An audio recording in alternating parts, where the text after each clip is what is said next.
are back at the Peak IT conference in Brasov, the second day of the conference, and I'm really thrilled to have at our spotlight interview spot Ovidiu Cical, who is a cybersecurity enthusiast and he's working in the IT industry for more than 17 years, I guess. And I'm really thrilled to have you here, Ovidiu. Thank you very much for joining us. Thanks for inviting. Nice seeing everyone here, and looks like a lovely conference. It is really lovely. And since we have a cybersecurity expert here at our Spotlight interview booth for the first time during the interviews, obviously we'll talk a little bit about cybersecurity. And here now I'm a developer, and I know that usually developers, when they get to work on something, they just concentrate more or less on kind of like writing a feature, writing the code, and security and cybersecurity is very often just an afterthought. So what I would like to ask you, I know and I'm aware it's a very vast topic, but what would be some advice that you would give developers, like things to keep in mind always when you code something that will kind of like make you careful about cybersecurity? Thanks, great question. Obviously, you've went into a very technical aspect of it, but I'm also a business owner, so used to be a coder, wrote a lot of cybersecurity platform code and applications, and in the end, as in the overall security for a company, it becomes a compromise. Having security is not a zero-sum game. Having security is something that needs to be brought in attention to developers, to business owners, to the business itself.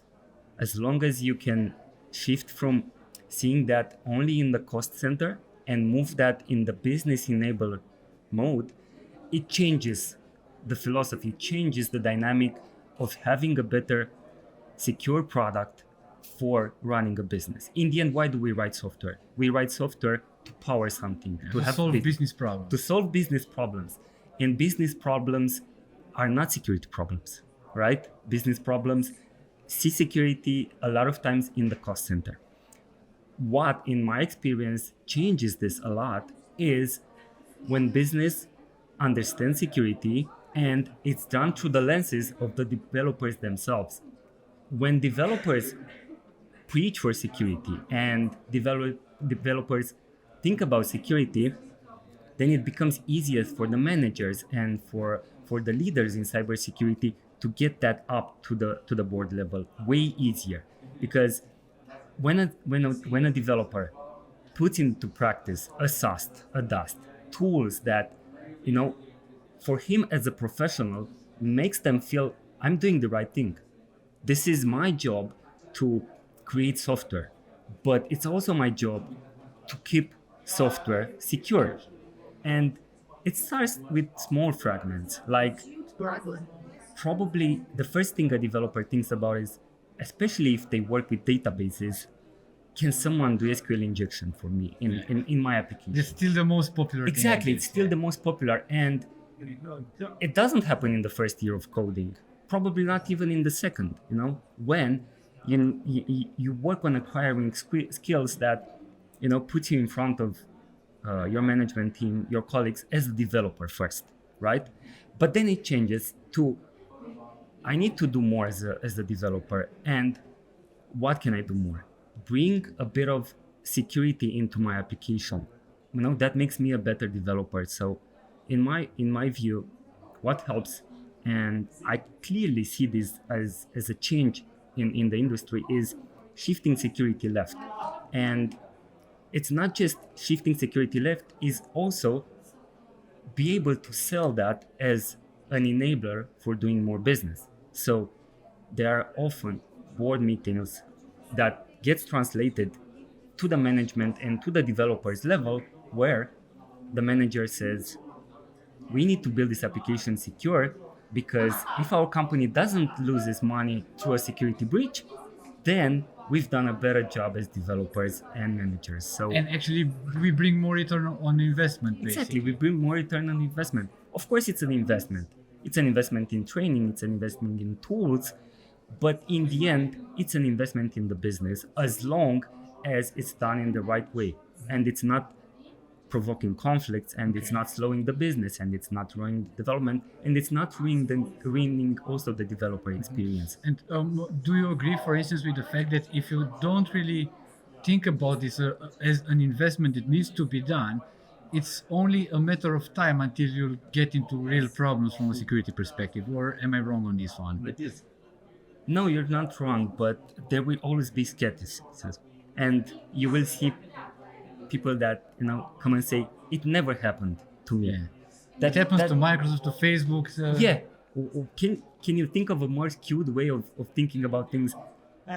You know why it's not happening to you? Most likely, and most of the times, because you don't have the important data. But once you do, and as business owners and as businesses, you want to be important in your field, right? And you never know when you arrive at a point where you have some data that for whoever might be actually important and you don't even realize it. You don't realize it. And it's a bit of, it's in conflict. You want to grow the business. You want to be the next Facebook most of the times as a business. And when you do that, you forget that it happens to them. Yeah. So it's a bit in conflict, right? You need to be aware of that. Yeah. Cool. So that were some very, very nice and good insights. I would like to go kind of like to a next topic and question. And obviously everybody, or almost everybody also here at the Peak IT conference, there were ideas of AI in almost all talks, something about AI.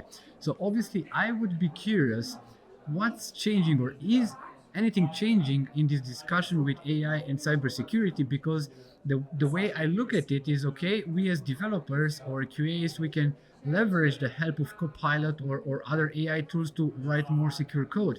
But I would think that also attackers, on the other hand, can leverage AI to kind of like become more and more proficient. So does this change something in the cybersecurity area or not? Yeah, right.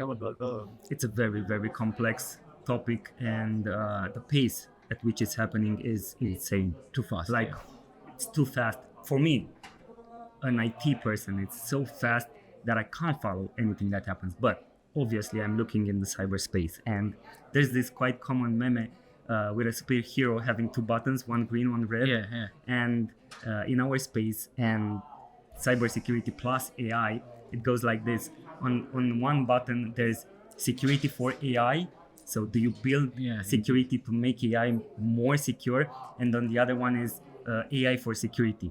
Do you leverage AI to bring security to the next level, innovate and create something which the industry hasn't seen yet? So there's this meme, and in my mind it always happens if I'm thinking about security and AI. But going back to the AppSec world and developers, it is indeed a big change. It's a big change that happens in the industry, because you're right, we had first, and we always have first, the part that generates or produces code. We had developers, and then we had security teams coming in to helping developers fix the problems.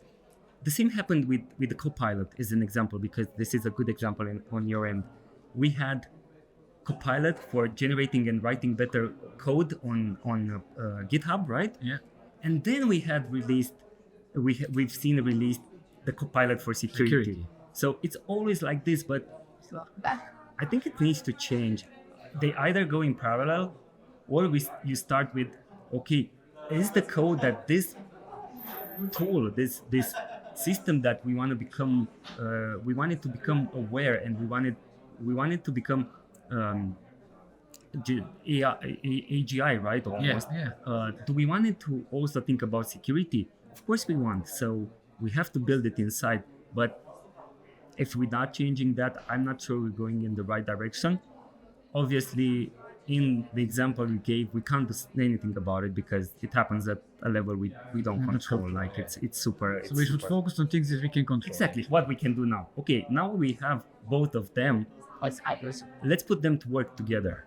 So this is my recommendation. If you're using Copilot and your company invested in providing you a solution as a Copilot, use it. But use it for both of the outcomes.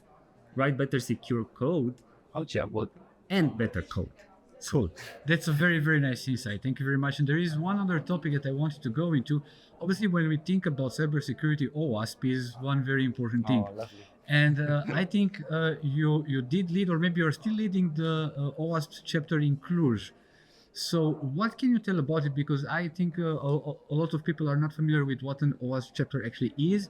So, if you can briefly explain it and what activities or what exactly did you do in Cluj with the OWASP chapter? So we had a panel here a few minutes ago, lovely audience, and the panel brought also into discussion the OWASP project, Open Web Application Security Project.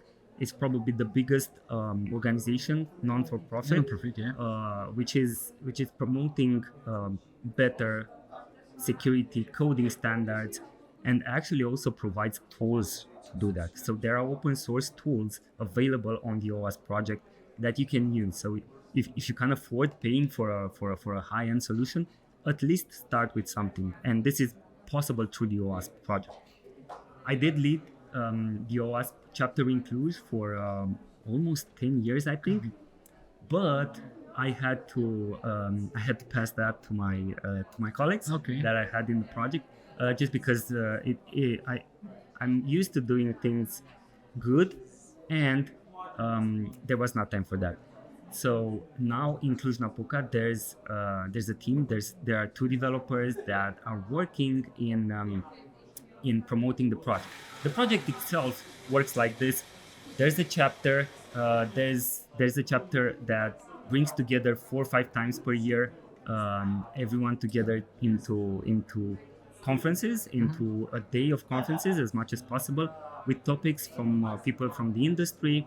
We even invite people from outside Romania. So it's lovely. It's a great community. It's cybersecurity focused, and this community makes a slight change in promoting awareness. It's raising about awareness about raising security. awareness. Yes. I think it's a good example, and I think probably developers and there should be such communities also in other parts of Romania, and not only.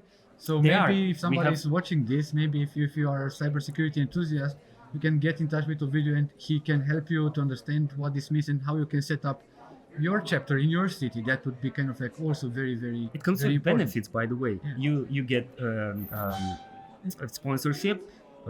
You also even get like you're getting invited to bigger conferences that happen abroad. So it's quite nice. Quite cool. Okay. I recommend it. Okay. I've traveled the world Cool. with this.